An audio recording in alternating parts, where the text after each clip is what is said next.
Salve, salam, selamat siang dan salam sejahtera untuk Anda para pemirsa TVRI dimanapun Anda berada. Senang sekali rasanya kami dapat hadir kembali menjumpai Anda dalam suatu program acara yaitu Mimbar Agama Katolik. Suatu program yang akan semakin menambah kecintaan serta menambah kewawasan tentang iman kekatolikan kita. Para pemirsa yang terkasih, jika kita berbicara tentang undangan, tentu kita akan langsung berpikir bahwa ada suatu pesta atau perjamuan, ada pemilik pesta, dan juga ada banyak sekali tamu-tamu undangan. Nah, lalu bagaimana jika undangan itu adalah kita terima dari Allah? Apakah selama ini kita menerima undangan itu atau justru kita sering sekali menolak undangan dari Allah? Maka bersama saya Nova Florentina dan juga narasumber kita yang telah hadir di studio, yakni Reverendus Dominus Blasius Oladoren. Selamat siang Romo. Ya, selamat siang Mbak Nova. Apa kabar? Sehat, Iya. baik, luar biasa. Luar biasa. Dan selama 1 jam ke depan kita akan membahas bersama suatu tema yang berjudul Menerima Undangan Allah yang didasarkan dari perikop Injil Matius bab 22 ayat 1 sampai 14. Namun sebelumnya mari kita saksikan terlebih dahulu sebuah lagu pujian yang berjudul Karena Kau Cinta yang akan dibawakan oleh paduan suara Cecilia Cantores The Choir, yakni siswa-siswi SMP Budi Murni 4 Medan. Selamat menyaksikan.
Dalam nama Bapa dan Putra dan Roh Kudus. Amin.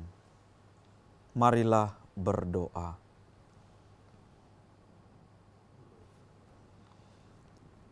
Ya Allah, sumber keselamatan kami. Kami senantiasa mengucap syukur atas penyertaan dan bimbingan-Mu dalam hidup kami. Kami sadari bahwa Engkau senantiasa memanggil kami untuk hidup dengan pantas dan layak di hadapan-Mu. Semoga oleh sabda-Mu, kami semakin Engkau arahkan untuk tetap ambil bagian dalam kesatuan dengan Putra-Mu yang hidup dan berkuasa bersama Dikau dalam persatuan dengan Roh Kudus, Allah sepanjang segala masa. Amin. Saudara-saudari terkasih, marilah kita mendengarkan sabda Tuhan. Tuhan bersamamu dan bersama rohmu. Inilah Injil suci menurut Matius. Dimuliakanlah Tuhan. Sekali peristiwa Yesus berbicara lagi dalam perumpamaan kepada mereka. Kerajaan surga seumpama seorang raja yang mengadakan perjamuan kawin untuk anaknya. Ia menyuruh hamba-hambanya memanggil orang-orang yang telah diundang ke perjamuan kawin itu, tetapi orang-orang itu tidak mau datang. Ia menyuruh lagi hamba-hamba lain, pesannya, katakanlah kepada orang-orang yang diundang itu, sesungguhnya hidangan telah kusediakan, lembu-lembu jantan dan ternak piaraanku telah disembelih, semuanya telah tersedia.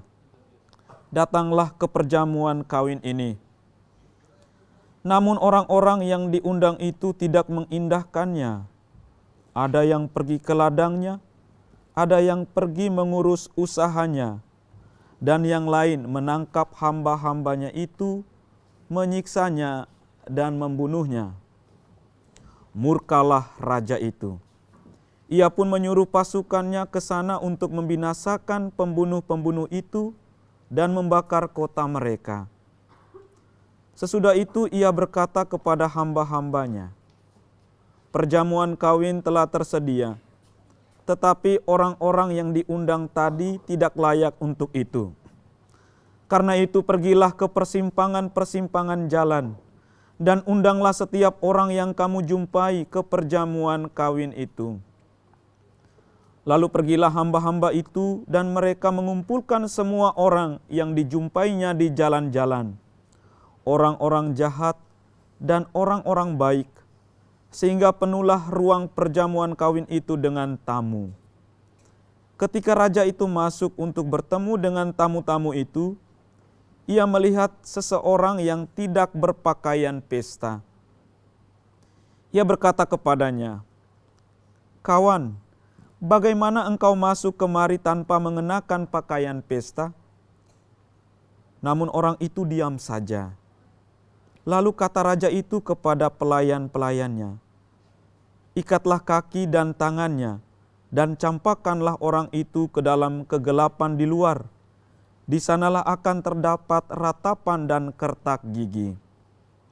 Sebab banyak yang dipanggil, tetapi sedikit yang dipilih." Demikianlah sabda Tuhan. Terpujilah Kristus. Bapak, Ibu, saudara-saudari terkasih, saya memberi renungan singkat ini dengan judul Menerima Undangan Allah. Kita telah mendengar sabda Tuhan yang berbicara tentang perjamuan kawin. Ini perumpamaan tentang kerajaan Allah yang disampaikan oleh Yesus. Muncul di dalamnya suatu gambaran lukisan tentang pesta. Saudara-saudari terkasih, ketika menyebut kata pesta, saya kira hampir semua kita akan mengatakan bahwa dia pernah ke pesta, entah pesta apapun itu, dan sesederhana sampai semeriah apapun bentuk pesta itu. Misalnya ada pesta ulang tahun, ada juga syukuran wisuda, pesta kelahiran, ada pesta baptisan, pesta komuni pertama atau sambut baru untuk beberapa daerah menyebutnya. Dan juga ada pesta perkawinan atau pernikahan, serta masih banyak lagi pesta-pesta yang lain. Bapak, Ibu, saudara-saudari yang terkasih, yang terakhir ini lazim hampir setiap daerah, suku, sepertinya mengharuskan ada pesta, yakni pesta perkawinan atau pernikahan. Berbicara soal pesta, tentu pikiran kita diarahkan kepada suatu hal atau peristiwa sukacita. Ada nuansa kegembiraan, ada kebahagiaan tentunya. Dibarengi itu muncul simbol-simbol pesta. Seperti ada makan-makan, ada musiknya, ada juga tari-tarian, nyanyian sukacita, ada hiburan di dalamnya. Karena itu hampir dikatakan identik dengan pesta.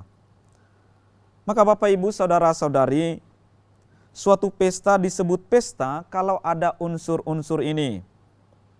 Yang pertama, ada tuan pesta. Tuan yang mengadakan pesta itu sendiri. Yang kedua, tentu ada orang yang hadir dalam pesta itu. Ada tamu undangan. Ini disebut unsur primer yang harus ada. Lalu ada juga sukacita. Ada simbol yang menyertai pesta itu. Seperti yang saya katakan tadi, beberapa jenis pesta ada simbol-simbolnya. Misalnya ulang tahun disimbolkan dengan ada kuenya, ada lilinnya yang harus dirayakan. Nah, ini disebut unsur sekunder. Maka akan menjadi timpang pesta itu jika salah satu unsur primer tidak terpenuhi. Bapak, Ibu, saudara-saudari terkasih, perumpamaan Yesus tentang pesta perjamuan kawin seorang raja untuk anaknya pertama-tama menjadi timpang karena orang-orang yang sudah diundang tetapi tidak menjawab undangan itu, tidak mau hadir, menyepelekan dengan alasan apa saja. Maka supaya sebuah pesta itu menjadi pesta, unsur primer ini tetaplah harus diupayakan. Maka raja itu memaksa supaya mengumpulkan orang-orang di persimpangan-persimpangan jalan. Mereka harus hadir, harus datang. Saudara-saudari terkasih, perumpamaan tentang perjamuan kawin ini menggambarkan suatu lukisan kerajaan surga yang bagi kita sendiri adalah suatu gambaran perjamuan sukacita, perjamuan pesta. Perumpamaan ini juga disampaikan oleh Yesus kepada kita semua dengan maksud supaya setiap orang yang sudah diundang hendaklah melayakkan diri ambil bagian dalam undangan itu. Tetapi respon setiap orang berbeda-beda. Setiap orang bereaksi berbeda-beda dengan tawaran dari Allah itu. Maka gambaran tentang kerajaan surga diidentikan dengan suatu perjamuan pesta, merupakan gambaran panggilan dari Allah sendiri kepada semua orang untuk masuk dalam lingkup kerajaan surga. Itu berarti kita dipanggil kepada kekudusan Allah. Karena surga adalah simbol kehadiran Allah yang adalah kudus. Saudara-saudari terkasih, ada ungkapan yang mengatakan, everyone is called to be holy. Don't miss the opportunity. Setiap orang dipanggil untuk menjadi kudus. Jangan lewatkan kesempatan ini. Kita percaya bahwa setiap orang berada di jalan kepada kekudusan. Kekudusan itu adalah milik Allah yang berada pada singgasana kerajaan surga. Maka kekudusan menjadi identik dengan kerajaan surga. Kerajaan surga diliputi kekudusan. Artinya, semua yang masuk kerajaan surga menjadi kudus adanya. Jangan lewatkan kesempatan ini. Menjadi ungkapan yang mengingatkan kita untuk memilih jalan, mengusahakan hidup, serta memiliki karakteristik yang menandaskan bahwa kita berada di jalan kepada kekudusan itu.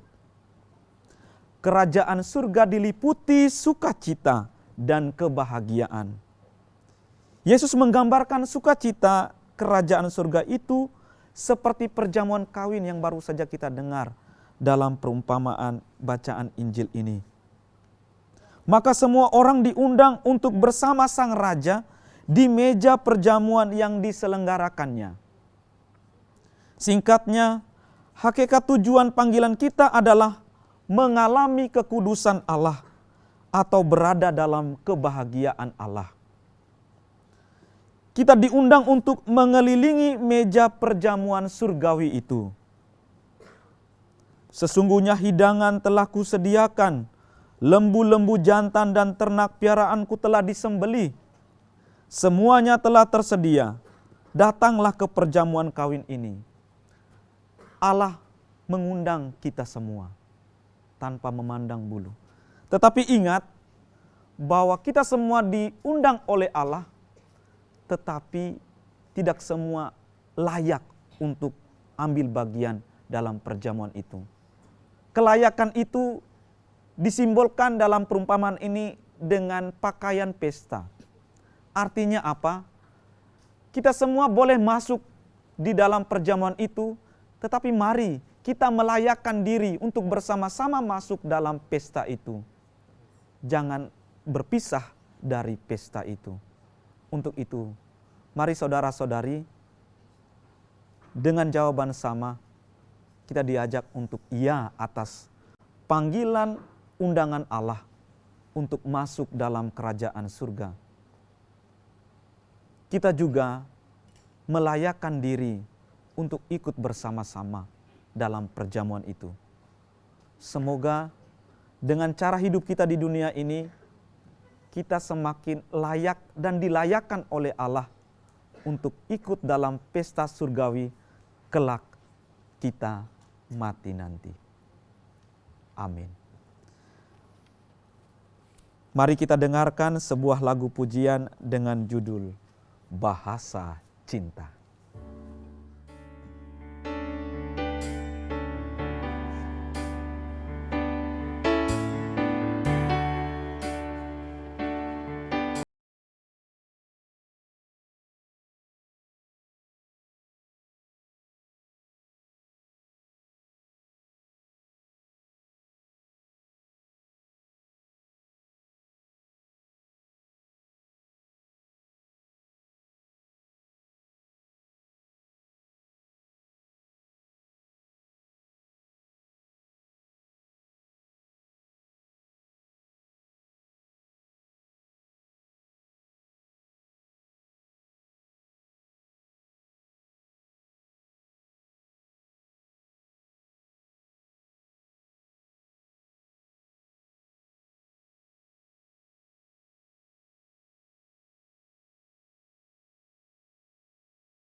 Ya, pemirsa yang terkasih, masih bersama kami dalam program acara Mimbar Agama Katolik dengan tema kita hari ini yaitu menerima undangan Allah.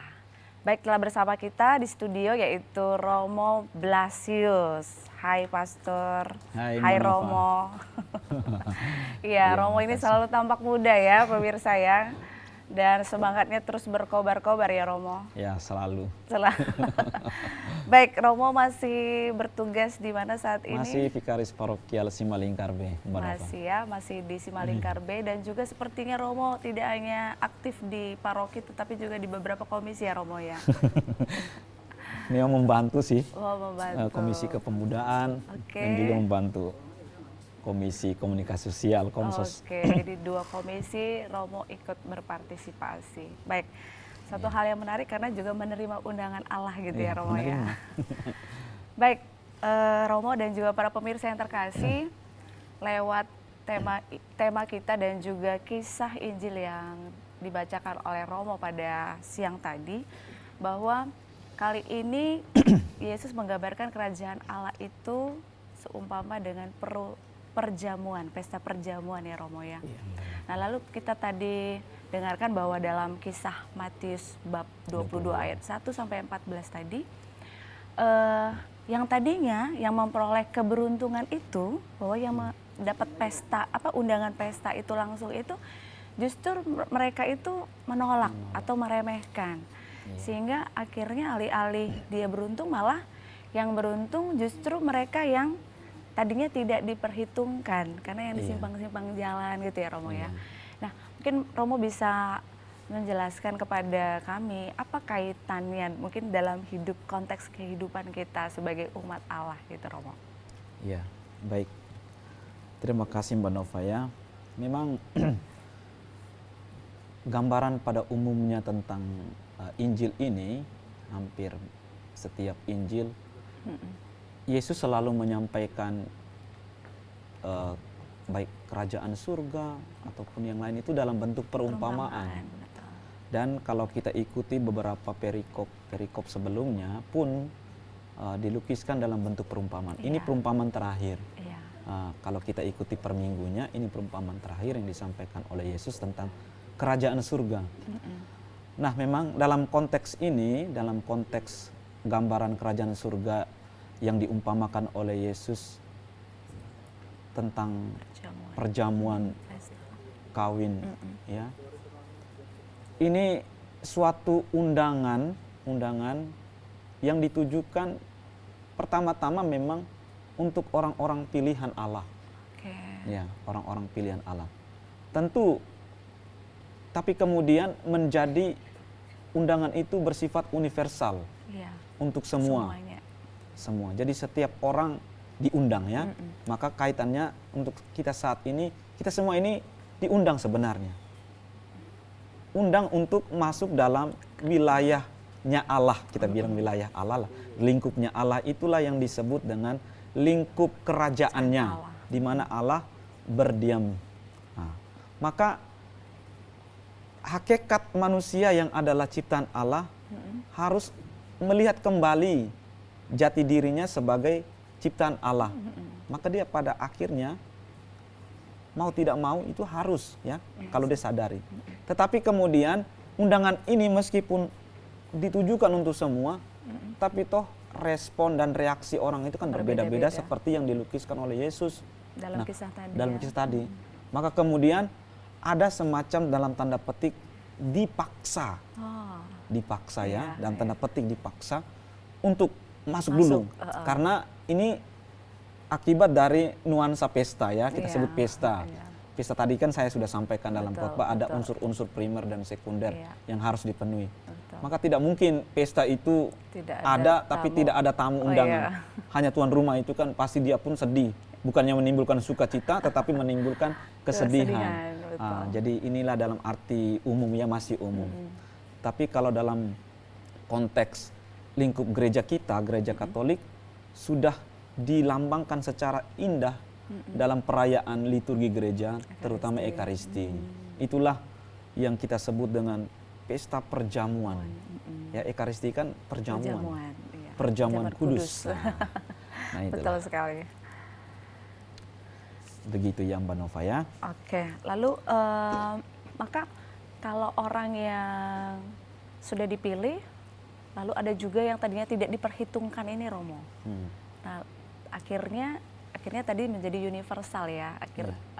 Undangan itu ditujukan kepada siapapun oleh Allah. Baik, lalu dalam kisah tadi Romo, ternyata dari saya mau tanya dulu ini, kenapa Yesus memilih pesta perjamuan ini pesta perjamuan kawin atau nikah Romo? Kenapa tidak pesta perjamuan syukuran, ulang tahun seperti itu? Iya. Kenapa justru Yesus memilihnya itu perkawinan gitu? Mungkin apakah ada dasarnya nih Romo? Oke, baik ya Mbak Nova. Kalau kita sungguh serius membaca Injil, pesta-pesta yang lebih ditonjolkan di dalam Injil itu memang nampaknya pesta perkawinan. Ya. Oke. Kalau pernah membaca atau pernah Perkawinan mendengar Kana. perkawinan di Kana ya. Iya. Nah, lalu ada pesta perkawinan yang diadakan untuk anaknya. Jadi banyak yang dikisahkan di dalamnya tentang pesta perkawinan. Mengapa? Pasti penting. Tentu penting karena Yesus ini mengambil simbol kerajaan surga ini dengan pesta perjamuan kawin.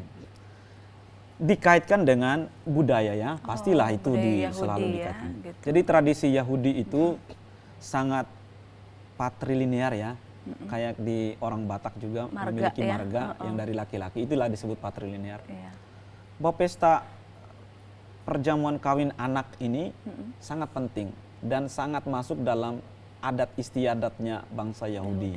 Maka ditonjolkanlah Perkawinan. pesta yang paling penting dalam tradisi bangsa Yahudi. Maka ketika ini disampaikan oleh Yesus dalam perumpamaan untuk orang-orang di bangsanya, di zamannya, supaya mereka itu mengingat bahwa ini suatu pesta yang penting, yang tak Pesta boleh besar gitu pesta juga. besar dan tak boleh ditolak Iya, seharusnya betul. kalau disadari. Oke. Jadi bukan berarti tidak ada pesta-pesta yang lain. Pesta yang lain pasti ada, tapi orang melihat porsi-porsi pesta mana yang penting. Dan di dalam Injil pesta-pesta penting itu ditonjolkan. Yang terutama adalah pesta perkawinan.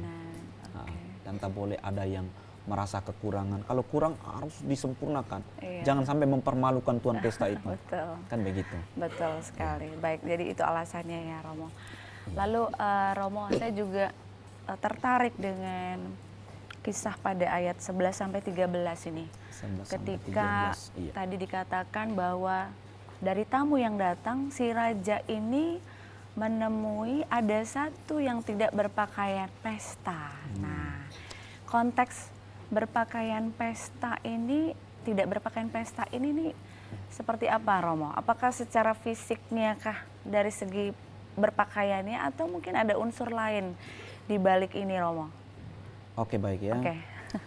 Sebelum menjawab tentang pakaian pesta ya, tentu kita lihat dari kesatuan tentang pesta nikah itu sendiri, pesta perkawinan.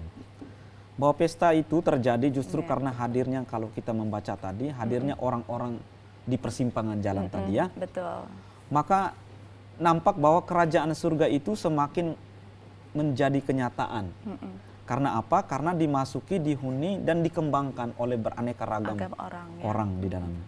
Maka kepada kita harus betul melihat bahwa juga dengan kaum terlantar, dengan orang-orang jalanan terpinggirkan, ada nuansa apa maksud Tuhan bagi mereka. Nah, jadi bisakah dibalik sehingga dikatakan membuat kerajaan surga menjadi bagian dari kehidupan. Jadi dari mereka-mereka inilah akhirnya orang-orang yang harusnya diundang untuk masuk ternyata malah menolak tadi ya. Berbalik Iya. ya. Justru yang tidak diperhitungkan justru itulah yang menjadi diutamakan akhirnya. Karena memenuhi syarat pesta itu sendiri hadir di dalamnya. Baik. Maka tiap orang diminta supaya kita pun menemukan di dalam perumpamaan ini wujud kerajaan surga bagi diri kita juga. Bahan mentahnya adalah apa? Kehidupan sehari-hari. Kehidupan kita pun mungkin berada di persimpangan jalan juga. Maka untuk itu perlu memakai pakaian pesta lah. Karena ini konteksnya pesta ya. Maka Nova, dalam konteks kitab suci ini, pakaian itu memberi bentuk kepada orang yang memakainya ya. Misalnya Mbak Nova datang ke sini ya, acara ini tentu memilih-milih baju ya. Iya, betul. Saya kira pakaian apa yang cocok dengan bentuk Satu minggu badan. sebelumnya udah siap-siap. Enggak mungkin datang ke sini pakai daster Mbak Nova, atau bisa juga pakai daster. Kan enggak pas dengan yang acara layak konteks ya, ini berarti ya. yang layak. Iya, begitu ya. Jadi pakaian itu memberi bentuk kepada si pemakai sehingga kita dapat mengenal dia. Tidak mengenakan apa kalau orang datang dengan berpakaian yang sebenarnya tidak tepat untuk acara tertentu. Jadi tradisi bangsa Yahudi pun sangat kuat dengan pakaian juga ya. Jadi mengenakan pakaian pesta berarti datang sungguh mau mengikuti pesta. Jadi kalau tidak mengenakan pakaian pesta berarti tanpa sungguh mau mengikuti pesta. Nah, kalau kita ikut pesta, kita juga harus mempersiapkan apa yang layak untuk pesta itu. Maka orang baru dapat dikatakan datang ikut perjamuan pesta bila memang mau menghadiri pesta itu, Mbak Nova. Bukan untuk urusan lain. Ya, kalau pesta-pesta lah. Jangan datang dengan pakaian seragam sekolah. Nanti orang ini baru pulang dari sekolah ikut kan, jadi nggak pas dinilai orang tertentu. Maka datang tanpa pakaian yang cocok berarti tidak membiarkan diri dikenal sebagai yang datang untuk itu. Itulah maksud dari berpakaian pesta menurut tuan pesta yang ia harapkan. Meskipun sudah diajak semua, tapi yang diajak pun ya tentu pasti orang yang juga sudah memakai pakaian yang layak. Kita di konteksnya yang terpaksa tadi itu ya, Romo terpaksa, ya, yang tadi yang Romo sampaikan. Baik, Romo kita nanti lanjutkan lagi perbincangan kita ya. Para pemirsa, tentunya kita akan lanjutkan kembali perbincangan kita, tetapi sebelumnya mari kita saksikan terlebih dahulu sebuah lagu pujian yang berjudul Persembahan Hati yang akan dibawakan oleh paduan suara guru-guru SMP Budi Murni 4 Medan. Mari kita saksikan.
Itu tadi lagu yang berjudul Persembahan Hati.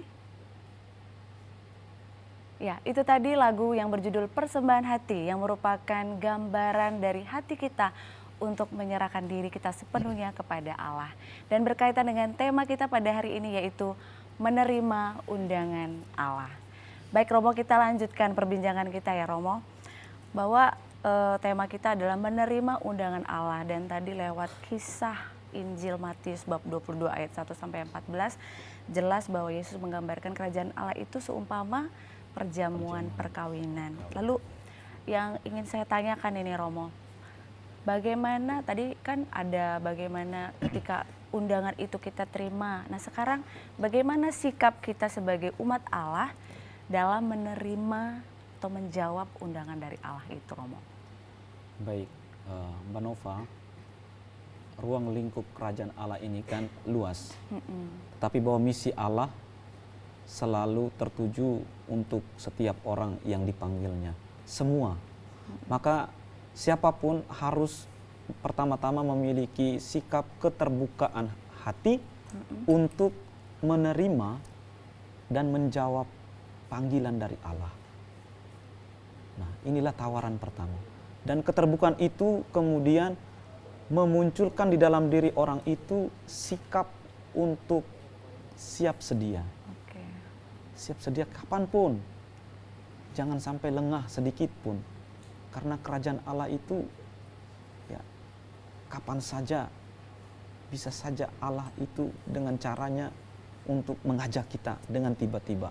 Maka sikap siap sedia juga perlu bagi setiap orang. Nah, kemudian orang juga diajak untuk memiliki sikap kerendahan hati ketika ikut ambil bagian di dalam perjamuan bersama Allah. Sehingga setiap orang yang ikut bersama dengan Allah, yang dalam perumpamaan itu disimbolkan seperti raja, bersama-sama ikut ambil bagian, berpartisipasi, bersekutu. Maka nuansa persekutuan perlu ditonjolkan. Jangan ada satupun yang menyimpang dari persekutuan yang disimbolkan dengan tidak berpakaian pesta. Tidak berpakaian pesta berarti orang tersebut belum memiliki sikap siap sedia. Mungkin hatinya udah terbuka, tetapi kalau tidak siap sedia untuk diajak masuk, maka dengan sendirinya akan dibebaskan atau dikeluarkan. Bahkan dengan sangat tegas dalam tanda petik nuansa sedikit keras dalam kitab suci tadi, Injil tadi, dicampakkan. Ya, dicampakkan Mbak Nova di dalam kegelapan. Di sana ada ratap dan kertak gigi. Mengerikan itu. Iya, mengerikan sekali ya. Baik, jadi Romo, terkait tadi Romo sampaikan bahwa menjawab atau menerima undangan ini juga sebagai bentuk kita membentuk persekutuan. Iya, betul. Dan tadi ada 3 sikap yang harus kita miliki, yaitu terbuka, siap sedia, dan juga kerendahan hati. Nah mungkin bisa langsung kita kaitkan saja dalam kehidupan, apakah misalnya dalam perayaan Ekaristi, ini seperti apa, atau mungkin juga di lingkungan umat-umat di stasi, paroki, mungkin bagaimana nih Romo mewujudkan ketiga sikap ini sehingga menerima undangan Allah itu justru bukan hal yang sulit untuk kita lakukan, tetapi justru dengan yang 3 tadi nih, gimana ini Romo? Ya, baik. Tentu sebagai orang beriman ya Mbak Nova, umat Allah, orang yang beriman, tentu pertama-tama harus memiliki kesadaran diri juga untuk tahu bahwa saya ini adalah orang yang percaya kepada Allah, orang yang dipanggil Allah.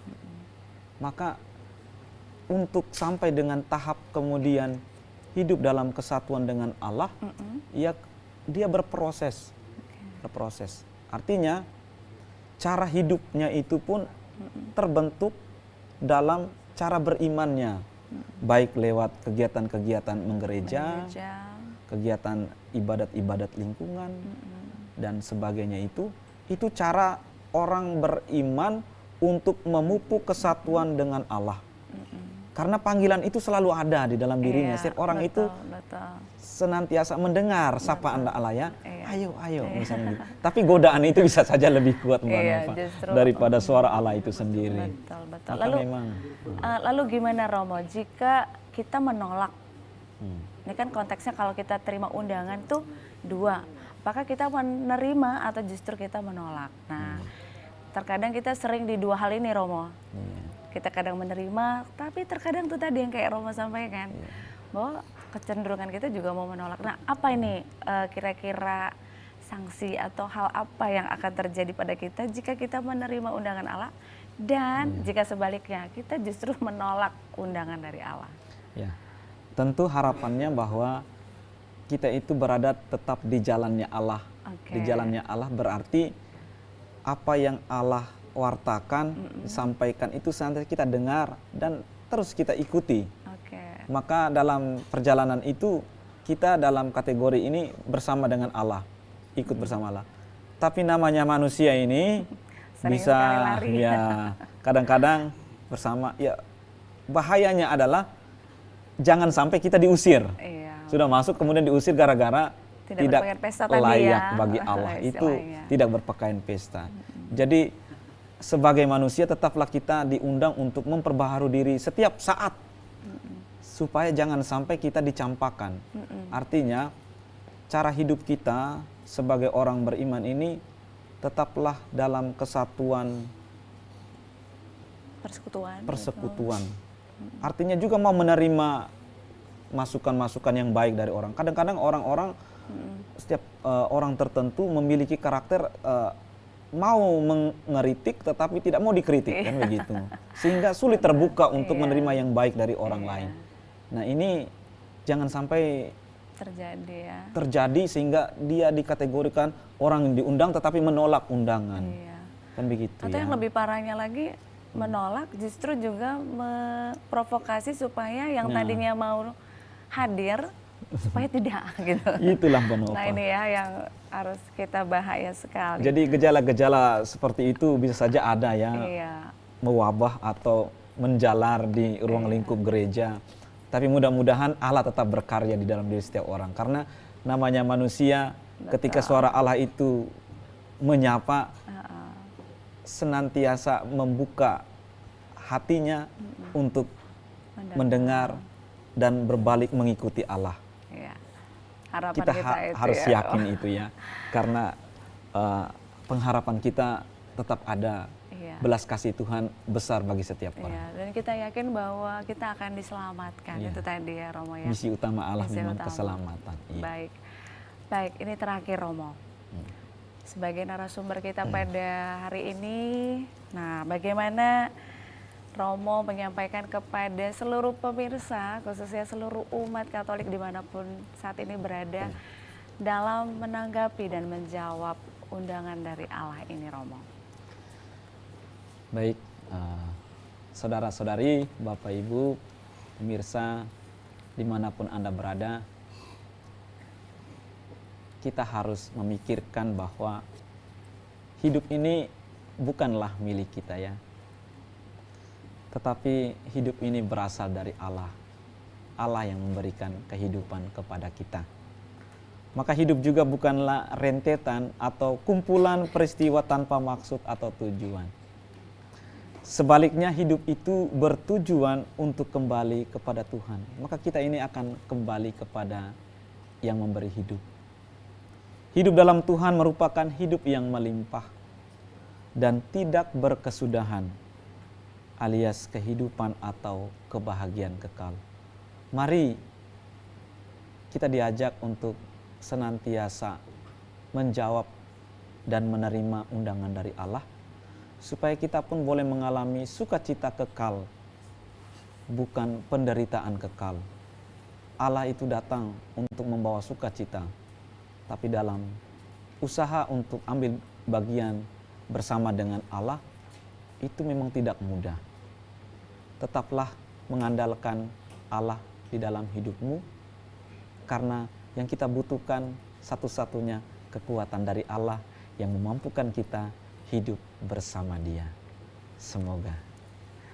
Baik, terima kasih banyak Romo Blasius sudah hadir bersama kita dan berbincang-bincang bersama kita di studio. Dan demikianlah para pemirsa yang terkasih, acara Mimbar Agama Katolik kita pada hari ini dengan tema menerima undangan Allah.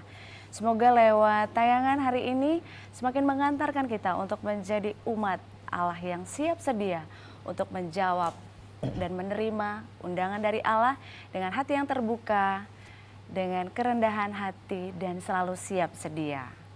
Saya Nova Florentina dan seluruh kru yang bertugas hari ini undur diri dari hadapan Anda.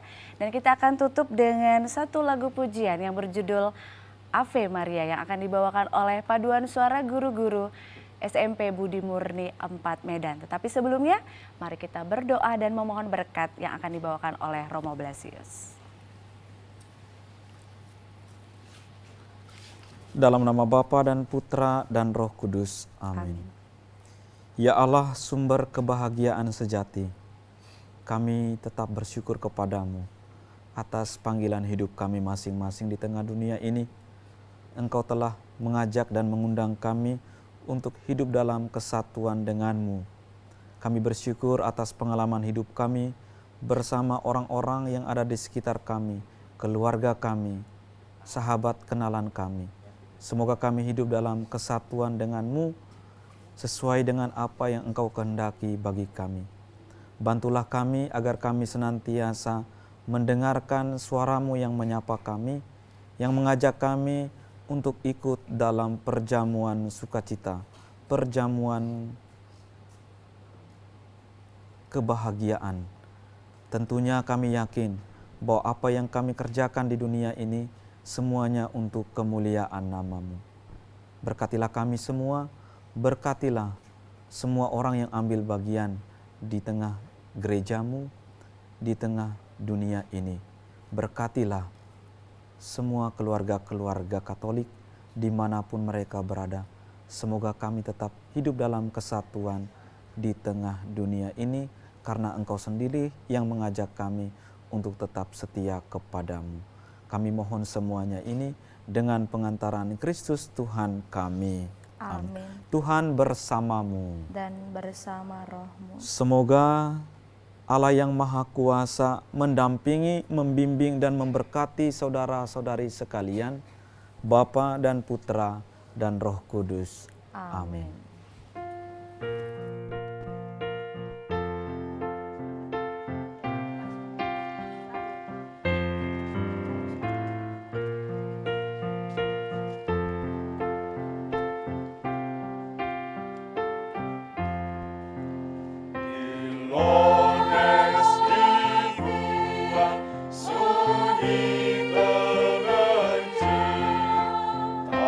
Tampaklah Maria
gembira.